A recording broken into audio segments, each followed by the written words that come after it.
niwape story moja nadhani itawafurahisha na kuwafunza. Mama mmoja alikuwa ni mnene sana, kama alipiga mazoezi ndani ya mwaka mzima lakini alishindwa kupungua. Alikutana na watu akamwambia unahangaika nataka kupungua haraka iwezekanavyo ndani ya wiki moja tu shabikia Simba.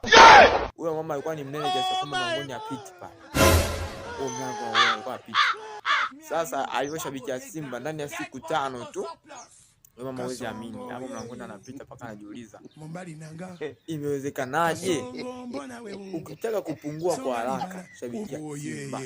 Hapo nyumbani yule mama alimkuta ana mdogo wake anaomba sana. Akaambia inawezekanaje kupungua hivyo kiasi cha kwamba hadi mimi nimekuzidi. Mimi nataka niongezeke nifanyeje? Akaambia labda nikupeleke kwa yule jamaa alinishauri mimi nipungue nishabikie Simba. Kwenda kwa yule jamaa akaambia wewe kama unataka kunenepa shabikia tu Yanga. Hawezi amini yule Jisto baada ya kushabikia Yanga siku 2 tu hawezi amini huo mlango apiti paka. Anasema da Yanga iache kunenepesha watu. Kwa msingi hii Yanga itakuja kuua watu. Maana apiti pale afanyeje? Apiti leisha, abomoni leisha. Abomoni leisha. Acha mambo hayo.